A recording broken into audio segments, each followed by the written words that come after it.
Okay, folks, what's up? This is Antonio Fletcher with another hangout for you guys. I haven't done one in quite a while, but this one was a follow up to a previous hangout that True Empiricism did today. It was basically a whole argument about what the Bible says about pie. So if you go to choose a True Talk TV channel, and then you can find how the discussion pretty much just blew up into what the Bible is actually saying about what pie is. And I was trying to invite Shawn into that discussion, but we had some issues and we couldn't get him in. So I basically started this hangout to get his input on exactly why Brenda was wrong. So you have the floor, man. Yeah. What I was saying before we went live was that this is a really common point that I think usually new atheists that are looking for contradictions, they'll find it on Iron Chariots or there's a lot of just anti-Christian websites that will say, well, the Bible says this this structure has a diameter of 10 cubits and a circumference of 30, and that's not a possible shape because all circles in geometry have uh, you would just take the diameter and multiply it by pi, and that would get you their circumference. And he's saying, well, see, they should have found the circumference to be 31.415, something like that. And so since they don't do that, he's saying, see, there's a mathematical error in the Bible, and that's just assuming before you start that they mean one circle and not two. So it's talking about a geometric structure, like a real physical thing, not a shape that you would draw on paper.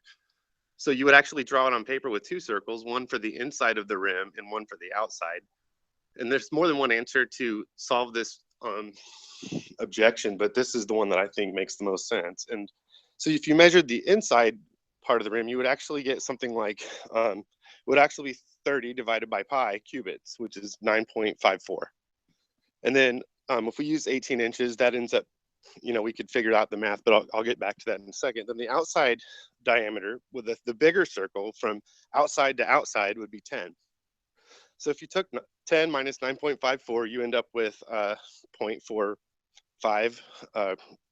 It's a more fine-tuned decimal than that. But so you end up with about a half a cubit difference between the inside and outside, and that has the width twice because you have it once on the left and once on the right. So you divide that by 2, and you actually get the width of the bowl, and it ends up being 0.22. And I mean, these are kind of approximate numbers because the decimals go on longer, but you multiply that by the standard cubit, which is about 18 inches, and you get 4 inches, which is the hand's breadth. Say that the width of the bowl was a hand's breadth. Numbers add up if you measure it as an inner circle and an outer circle. And so I just don't, since they actually give the hand's breadth as one of the other measurements that we didn't read that part. Since the other numbers all add up, I don't think there's any reason to assume that it's talking about one circle and not two. And that's kind of quick and dirty. I know I use a lot of numbers, but that was a really great breakdown, man. Could you tell the people what your background is, your education in these matters? Because I invited you in here for a very specific reason. Well, yeah, but yeah. So I was a nuclear engineer in the Navy. So I was a reactor operator, but that doesn't. I don't think you have to be more than somebody who's finished high school geometry, as long as you just kind of think about it as a real structure and not just a circle. Because real objects in the real world have a thickness to them. Like that bowl would have had to hold water, so it can't be like a millimeter thick to hold a whole pool of water. It's more than 10 feet across. So it has to hold a lot of weight. It has to have a really thick, about 4 inches thick of stone, to hold that much water. So it has to be a pretty solid structure, and it turns out those measurements would actually work out if you use it the way I explained it.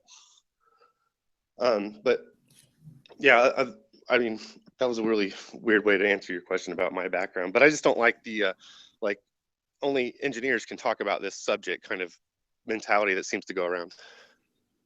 Right. I definitely didn't invite you here to suggest that only engineers or people with extensive educations can speak about this, but right. I'll explain how I got the numbers, I guess. So the diameter is given as 10 and the circumference is given as 30 of two different circles if you read it the way I read it.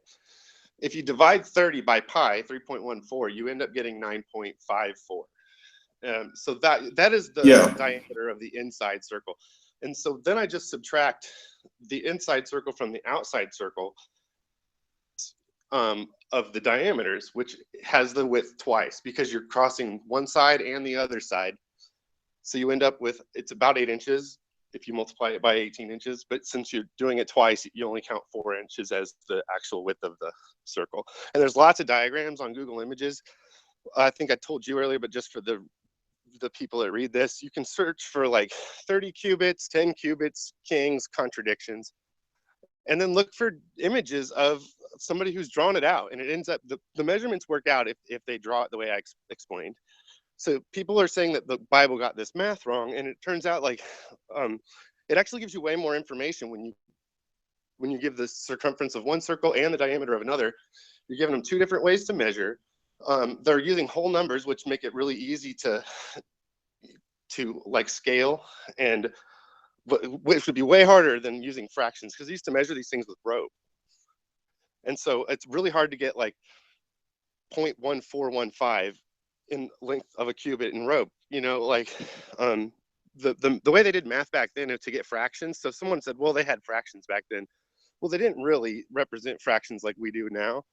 They took a piece of rope and they measured it to be 12 cubits. And then they made what's called a 3-4-5 triangle, which is a triangle where all the sides are different lengths, but they still match up. And the Egyptians did this to make, you could get 3 different measurements. And then you could do all the ratios of those numbers. You could also get half of the length of the rope by folding it in half. And so you could get a lot of good exact measurements. So they did have really precise measurements, even though they're talking about cubits, which are kind of imprecise. Maybe one town would have had the standard cubit, and we all use this length of rope to build our things here.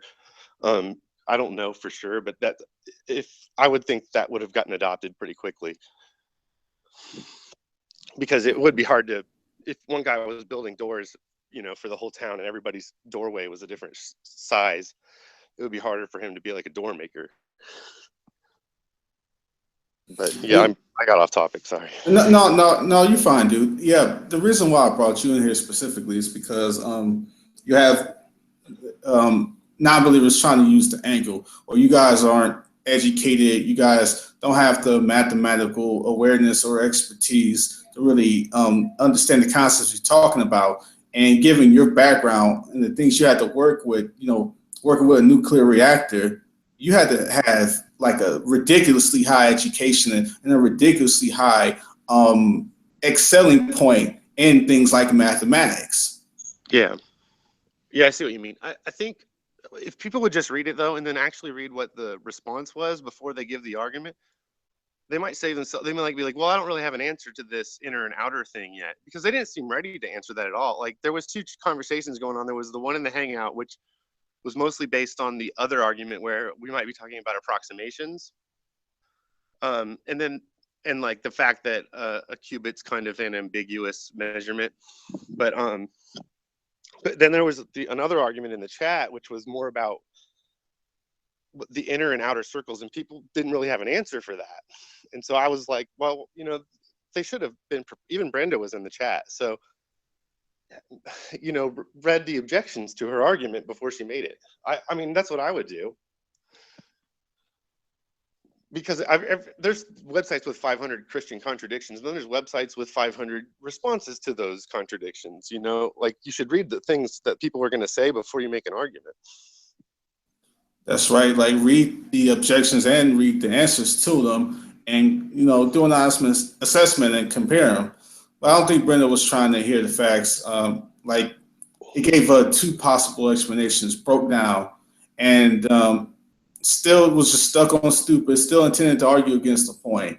And like I said earlier, and the article also alluded to exactly what I said pretty much, that they could have been using such as estimates, basically, not necessarily as to the T measurements. So it's really, really careless, you know, study to simply assume that the Bible was like, giving some specific to the T measurement. Nobody Yeah, said that at any point. that's a really narrow view on what inerrancy means, which I'll even admit some ignorance on that a little bit, because some people view that as like every mathematical statement is accurate, like if it were in a textbook, and I don't think that's what inerrancy means.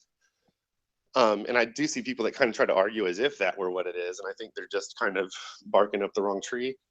And then there's people who say, like, well, inerrancy means that the Bible has the sufficient information to save sinners, things like that, and that it's historically accurate from the perspective it's written, and those things are taken into account. And I think in that way, it's a little more modest of a claim, and from the atheist point of view, it's a little harder to kind of nail down, which is frustrating. But that doesn't really mean it's a problem. I mean, Yeah, it's man. frustrating if you hate the Bible and you just want to prove it wrong, and it's kind of making some great points. Yeah, man. Yeah, I didn't want to make this hangout too long anyway because Oh I yeah. didn't intend it to make it long. I just wanted to get your take on it. And again, for the benefit of those listening, Shawn, had to really, really know his stuff mathematically. I mean, his mathematical awareness and expertise had to be to the point. Otherwise, he couldn't even work in the field that he was working in when he was working with a nuclear reactor. I mean, even if you did the smallest thing wrong, he was pretty much booted out of his line of work. Well, I did put those numbers in on my calculator. I've just have my phone. I don't have a computer, but and what happened was when I put 18 inches in as a cubit, which was what everyone was saying that was the standard for a cubit. Well, you got 4 inches, which is the hand's breadth, which is the standard measurement. So, and you got it to like 4.09, which is really accurate measurement of what they say a hand's breadth was. So you actually get some really accurate ratios of what a cubit to a hand, like you get some really neat information. And if you don't just try to oh, they didn't know what pi meant from the very start, you actually get a lot of really good insight and information, mathematical information, that they say a lot of people make the argument that you can't learn anything from the Bible. It doesn't make any, there's no information you can get. And like, you can actually find out like what these ancient measurements were, or at least as ratios of each other. So, what I really don't know, what I have a huge pet peeve and distaste for is that they seem to think that we believers haven't looked into these matters, that we just don't know what we're talking about. These things have been like addressed like years and years ago. I mean, if you're not even willing to Well, yeah, accept Blaise Pascal was a French mathematician, one of the most he's father of a lot of modern mathematics. They're trying to say that he didn't know what pi was then. You know what I mean? yeah, are you for real? Like there's a laundry list of brilliant mathematicians. Who's the guy that was debating? Was it Dawkins? Dawkins and the John Lennox. Yeah, yeah, That guy's John a Lennox. mathematician too, John Lennox. That's dude. He specifically specializes in mathematics. He is yeah. a mathematician. So I like John them Lennox to doesn't try know to what put. pi is. Yeah, I like them to try to put that nonsense towards John Lennox. That's absolutely right. I'm so glad you mentioned that. I wish I had thought of that previously in the other hangout. So that's an Old Testament chapter they're talking about too. So it goes back, is further than any modern mathematical systems to get like it might be as old as like the Pythagorean theorem. So, Yeah, man, and John Lennox is one of the most eminent and prominent mathematicians on the planet. yeah. Yeah, so they'd have to be, and he doesn't take a like he doesn't take a, well, they just didn't know. Like, he has a view of inerrancy. He's an orthodox Christian, So I mean, I don't think he's like a young earth kind of guy, but he's an orthodox Christian, which means he holds to the doctrines of inerrancy. Right. So anyway, yeah, it's just kind of an absurd, it's a slap and run kind of people who don't have time to actually defend their position, because it didn't go very long after that. Like, as soon as people started actually like even typing something on Google, the argument was over. Like it just took a Google search and people were slamming that argument to the pavement. Now, what type of things were they saying? Because I was really just trying to just break down the nonsense that Brenda was talking about. What were they saying in the chat? Well, I think what I didn't like was a lot of the Christians immediately went to, well, how long is a cubit? And just jumping right, like, I would even just say, hey, let me look this up and see what you're talking about first, because that is an objection to that argument, but I think it's the weaker one. So I do think people should kind of get more familiar with contradictions that are like people try to bring up a lot, and actually look at what the responses are, because sometimes there's more than one. That's why I was saying another one that usually comes up pretty soon after someone becomes an atheist is they'll talk about the number of horses and chariots and Solomon's empire, and it's actually from two different times. And then and what's the other one? The iron chariots garbage that got brought up as a little side, rabbit punch at the end of the hangout, where there's a passage that makes it sound like if you read it a certain way that God couldn't stop chariots because they were made of iron. And like all these things have been debunked and smashed like over and over. But if you're a Christian that's new to apologetics, especially, and you get an argument you're not familiar with, just say, hey, give me 5 minutes to read that a little bit and see what you're talking about. And then let the other people that have maybe might be more familiar with it take the first crack at it, I guess. Because that was a little frustrating to hear that was the first thing that came out was how long is a cubit and things like that. Because Brenda was right. It doesn't matter how long a cubit is. I definitely do agree that if we're going to be talking about these matters, even believers got to make sure they're making right arguments and making good points. And yeah, you even got believers that will start off, on the wrong foot, and then they'll give fuel for the atheists to argue with, and that's not what we want to do. And they were given a legitimate argument. If your view on inerrancy is that the Bible is approximate and that this is coming from the Jews who didn't know that much, but I think you're really undermining how much they actually did know about mathematics. These are people that built the temples in Egypt, under slavery, but they did know how to measure things. So that's just kind of selling them a little short. Some of these people memorized the Torah, which was the first part of the Old Testament. Basically, it's a huge scroll.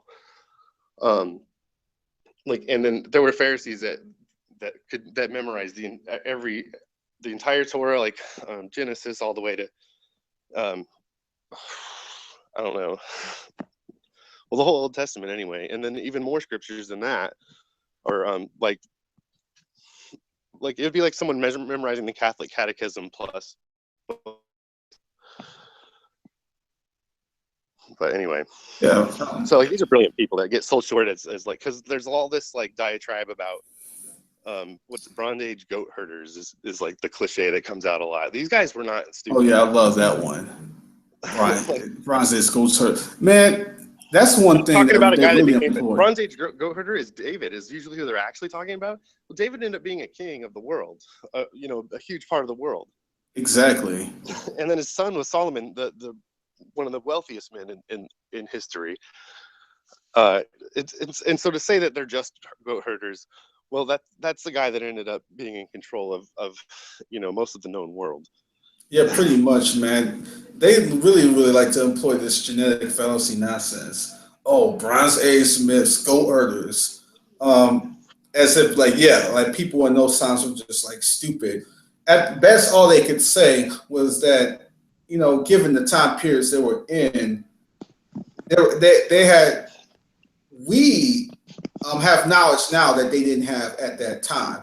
But I mean, come on, even in their so-called more primitive times, the type of structures that they were able to build, the type of things that they were able to accomplish is like beyond belief. I mean, even to this day, a lot of people don't even know how they were able to carry these massive stones to build these massive structures in those times. Even if you look at like modern day equipment on how it would not even You know what I'm talking about, right? Yeah, I do. And at the same time, they'll appeal to the same people. They'll appeal to the same people that they called stupid when they make their own arguments. They'll plagiarize, like when they're talking about morality. I don't know how many times they want to say "do unto others as they do unto you," and then they'll even say that actually predates Jesus. Well, Jesus is actually the first person to spin that turn of phrase into only using positive words, like instead of "don't do unto others as you wouldn't want them to do unto you," is how it used to be. Like, don't hurt people if you don't want to be hurt. And he's saying do unto others as you would have them do. He's the only one to spin it positive that's recorded in history, and he definitely made it the most famous. And so when I say they're stealing from him, they like he, everybody almost said everything at some point, but somebody made it famous, and that's the guy that usually you're considered to be quoting. And so when they say do unto others, they're quoting Jesus. And the guy that they just said was as dumb as the Bronze Age goat herder. Well, but when you ask how do they defend their morality, they're gonna plagiarize it from him. Well, the problem is they'll just say Bronze Age goat herder when talking about the Bible. They won't say that, talking about anyone else. I mean, if and you it's have also people an who ad are hominem. Why would someone being a goat herder not make? Why would it make them unqualified to comment on something just because? Exactly, that's an occupation or just something that they did, not It's the opposite of an appeal to it. Instead of appealing to someone else to say this guy who's smart said it, you're pulling everyone else down. You're saying, well, the guy who made the argument is stupid, so it's wrong. And just to look at this stupid comment by this troll who goes by the name of Ice Cream. Excuse me. Please read other books than Christian pseudoscience BS. Educate yourself. If you look at just about any modern university, there's so many like Christian roots in modern day universities, pretty much all across the board. Yeah, they may be growing secular in nature, but if you look at I think universities like Purdue, I think universities. Notre Dame. Yeah, there you go. Well, what about like Jason Lyle, who's a young Earth creationist, and he's a cosmologist? Yeah, thank you.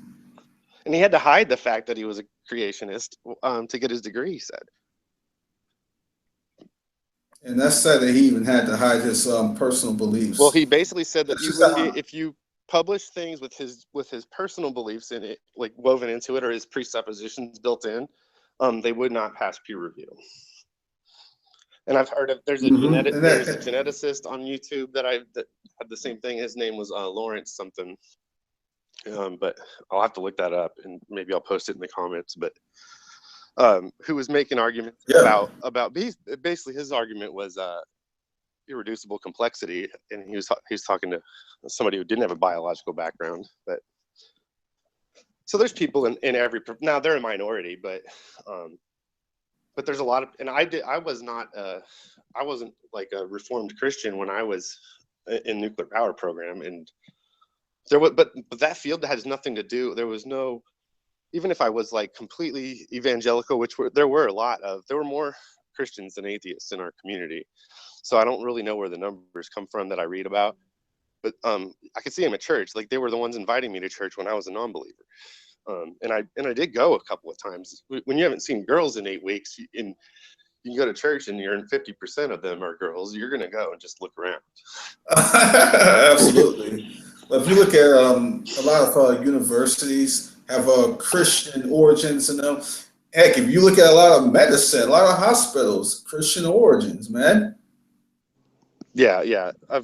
There was a pretty recent, I think it was Acts 17 apologetics has a pretty recent post about something like that, and the list was so long and staggering. At first I was like, oh, here we go, but he listed so many people, like Newton. He listed so many people that I was like, wow, I had no idea it was that many. Yeah, Isaac Newton, yeah, definitely. Yeah, he was a believer. And then you hear the nonsense, well, if Isaac Newton was alive today, he probably would have been an atheist, which is absolute garbage, because if that was the case, then people like John Lennox should be an atheist. If that was the case, then people like you or others with generally very high education should be atheists. So to say that they were alive today means nothing. They actually argued the opposite, that if he was an atheist, he never would have achieved those things, because he would have had no reason to assume that the universe was intelligible to begin with, that it was the type of thing that we could reason about. Sure, absolutely. So if you don't think that there's some kind of design to the universe, why would you try to find patterns? You know. So Yeah, I like, said, somebody said that, okay, they said Isaac Newton did not believe in Jesus. He was a deist. Please read books. he Did might I have, that might be say, true. He might be did I right. say, but did I say anything about him being a Christian? I said that he was a believer But in like some sort of, right, I don't think I said he was a Christian, but I did say he was, that something I recently heard was that he was at least a theist, but he was not an atheist. That's the point. None of us said that he was a Christian. they were quoting him. His statements were very strongly in favor of that the universe was designed. It was very like monotheocratic. Yeah. Like it had huge tones of monotheism. So I'd have to look into like what his real beliefs were exactly, but the quotes that the guy was giving in the debate, and it's on Acts 17 Apologetics channel, and I'll try to find that link and post it in your comments in the next day or two. But yeah, definitely like the quotes the guy was given were kind of things that I would expect a Christian to give. And so he seemed to at least understand the Christian God, but there were a lot of deists, but there weren't many like Richard Dawkins atheists. Those guys didn't really make their mark in history. Yeah. Not by comparison. Now there are some like I think Aristotle. No, that might not be right either. Mm-hmm. Anyway, Socrates was an atheist.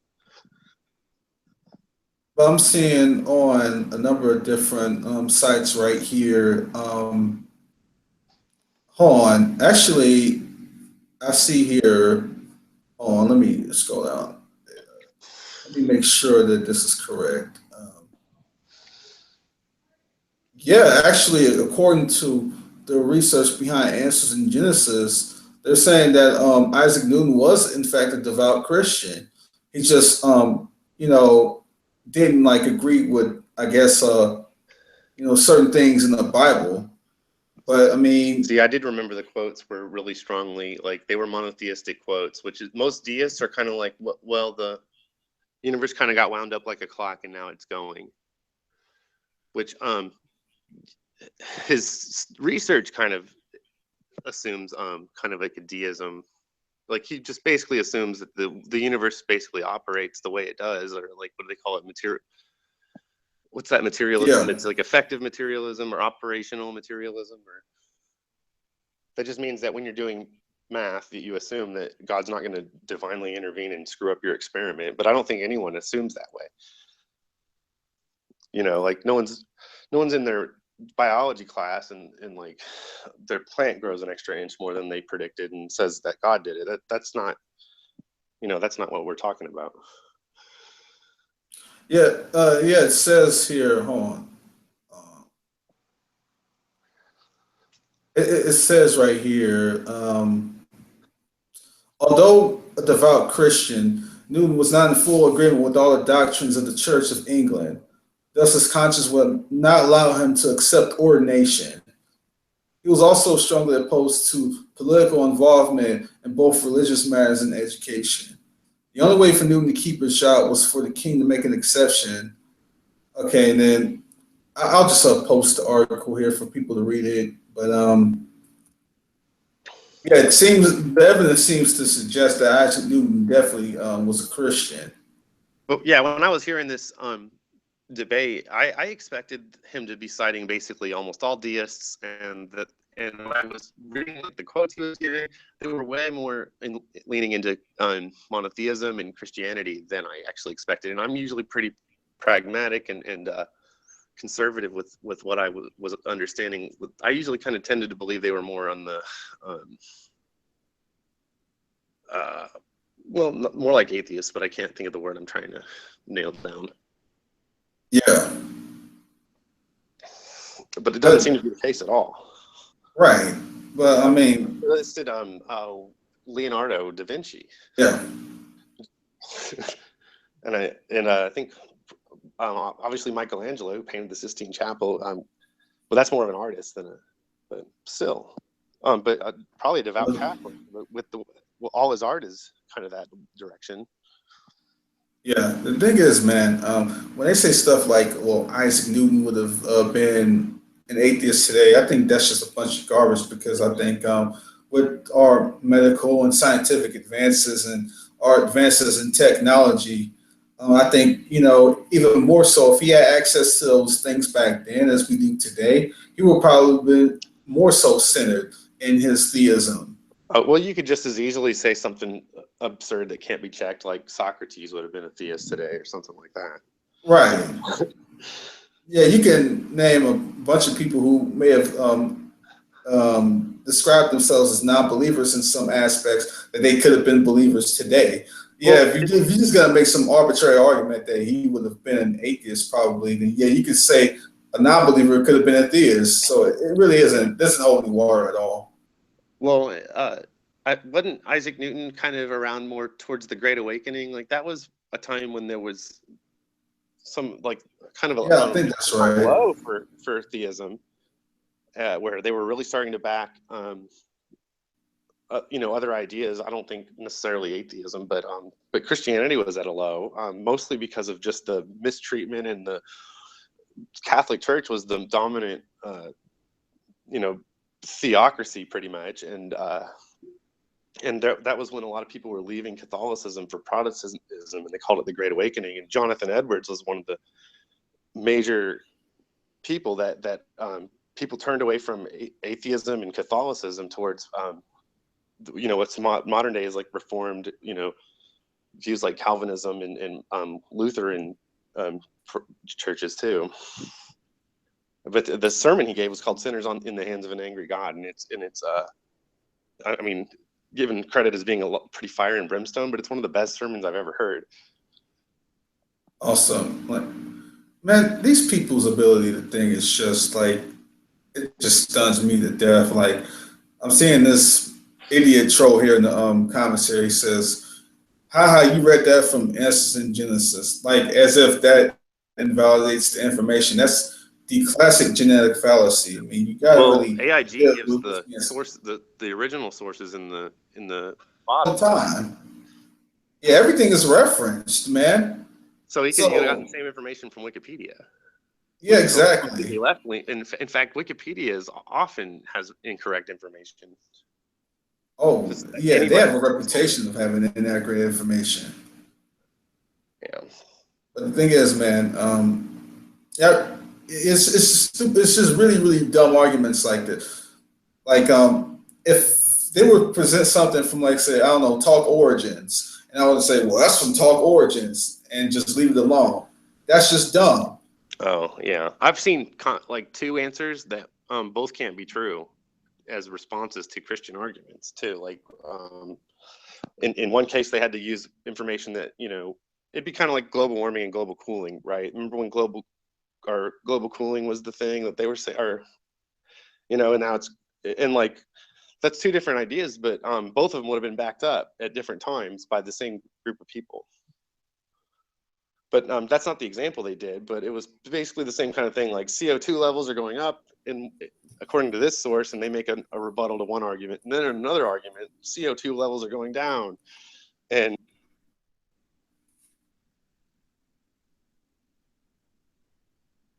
so he says, so you just okay?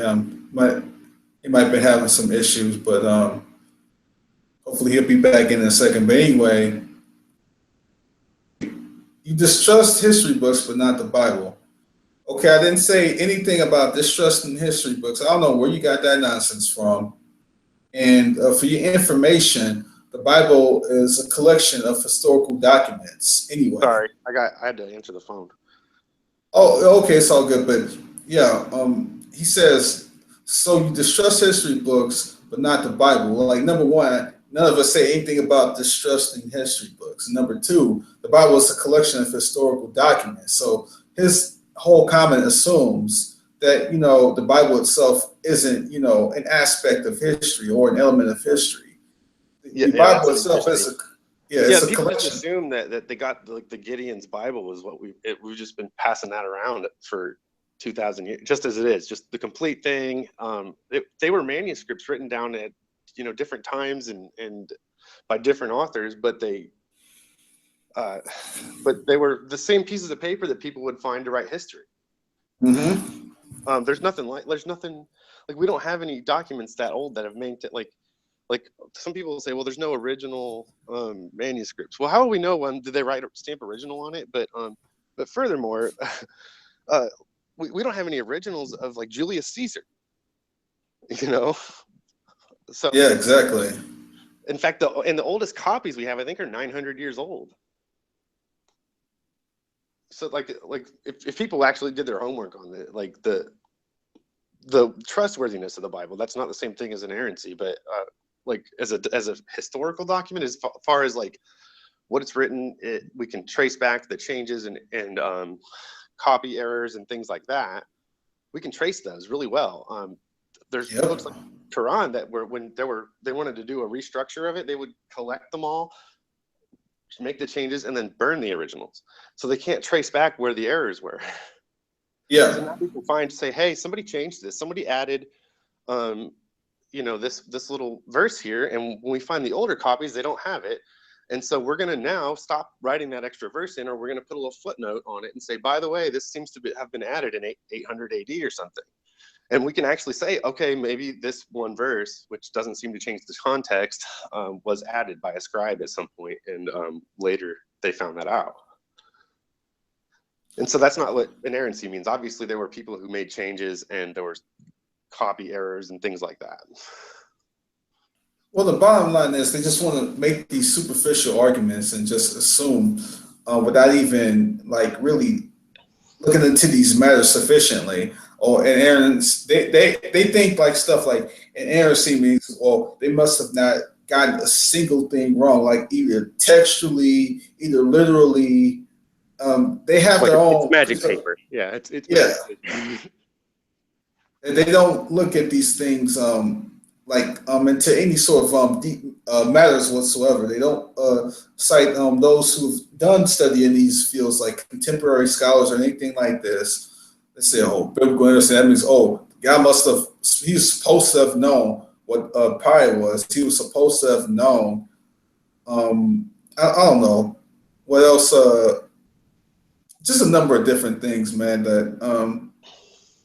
Oh yeah, here's a good one. Like when they say like the Bible allegedly teaches like a flat Earth, because they'll say something like the Bible talks about the circle of the Earth. I mean, if you look into it, like I think the original Hebrew word for circle was kahu, but that could refer to any number of different circular type structures. Whether you're talking about a flat disc, or you're talking about a spherical object like an orange or something like that, that didn't necessarily mean that didn't necessarily mean like a flat disc or a spherical shape. We have the word round for that. Like it doesn't. It's not distinct.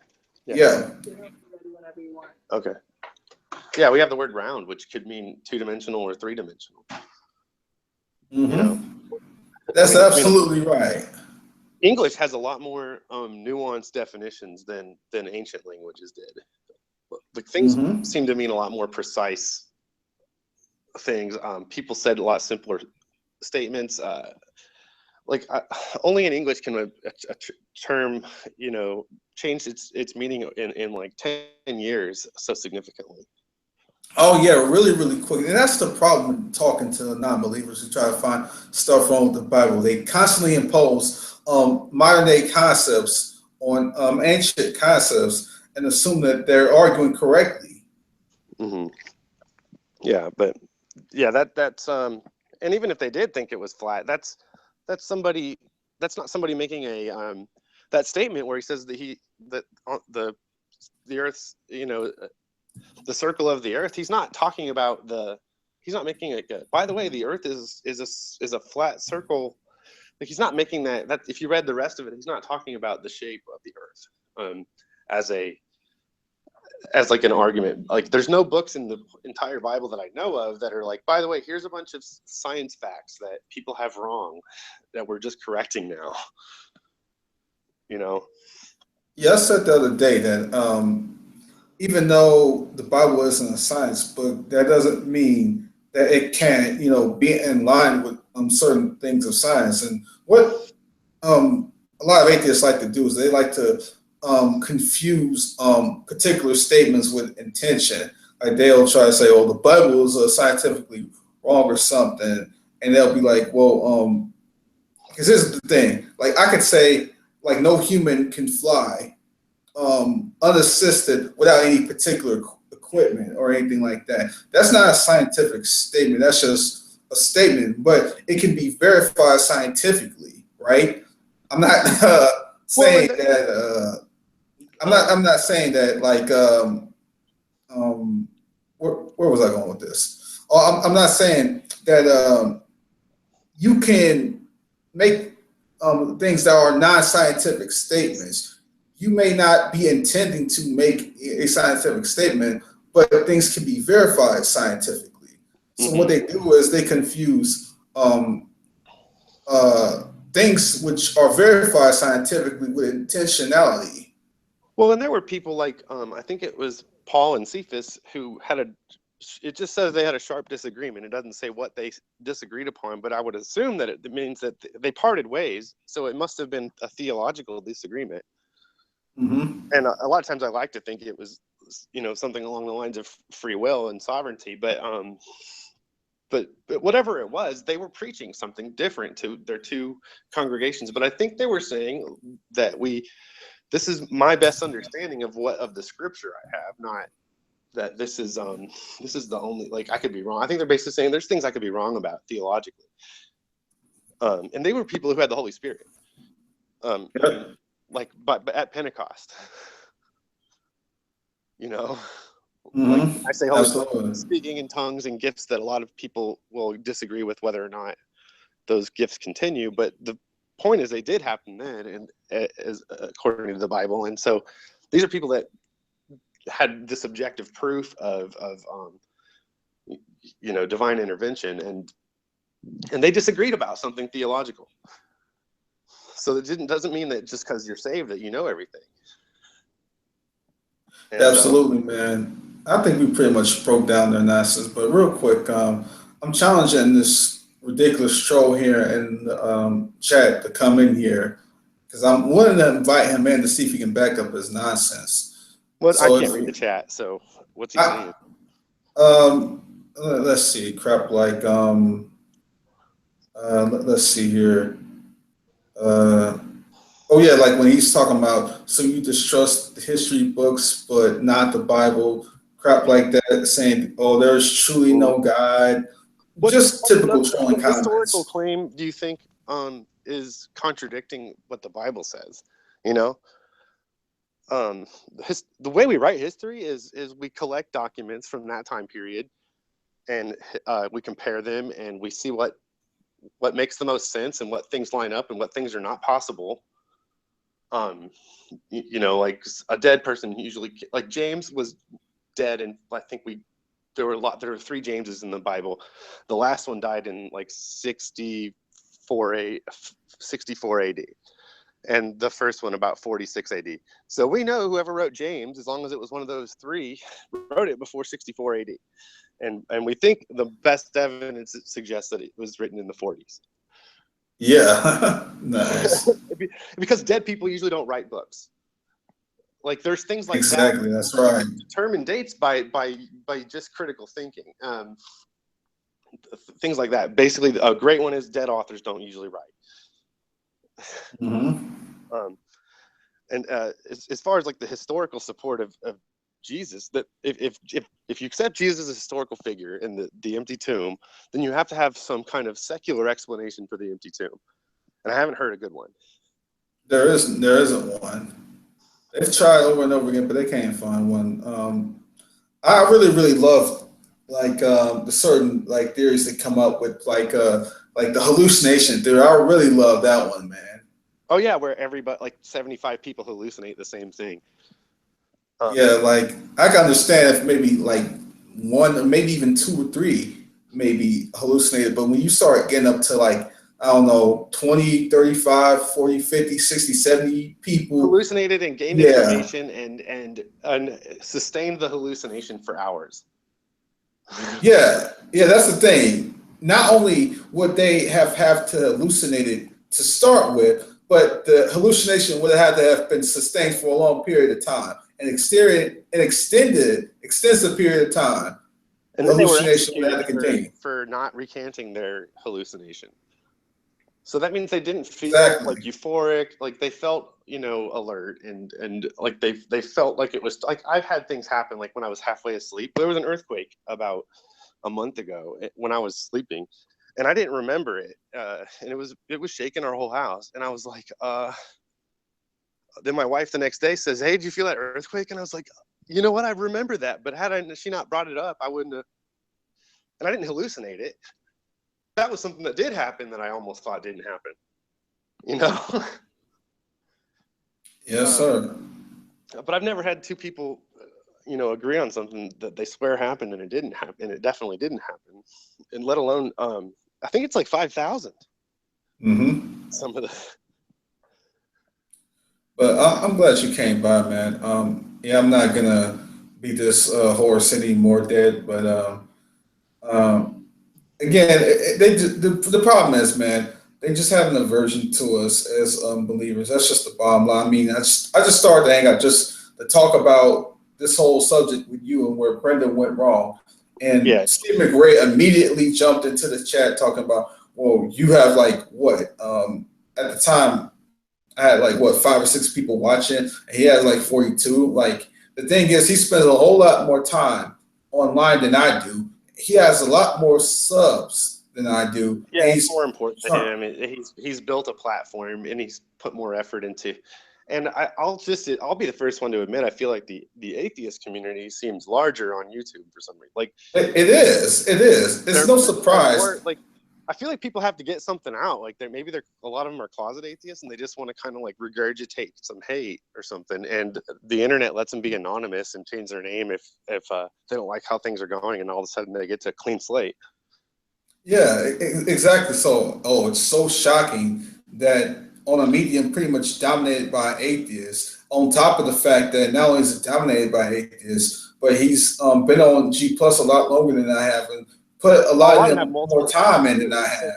they'll go and like I'll see True's video has only been running for like 50 seconds and it has like 2 likes and 13 dislikes, and I'm like, there's only Yeah, 16 people watching it, and I'm like, so sometimes there's not even 16 people. Like sometimes there'll be like 8 people watching. It has more dislikes than people watching it. And it hadn't been playing for a minute yet, and I'm like, yeah, so exactly. a lot of people haven't even. He's probably just like done a mic check, and somehow people just don't like his mic check. Is basically what they're saying. Like, yeah, it's ridiculous. But It, it, there is a criteria called the uh, eyewitness period that Lee Strobel talks about, and what that is when somebody is alive to witness one event, and they could have mhm. lived long enough to witness another event, such as like the popularization or the writing of the first event, and they could say that didn't really happen. Like that's right now, it's still true for World War II. If somebody tried to pass propaganda that something in World War II didn't happen, we have people alive that were there, and they would say that's not true. I was there. And now they even would say, like, and I would take it on a lot of authority to say, that's not true. My grandpa was there. He told me about it. Here's the documents that prove he was there.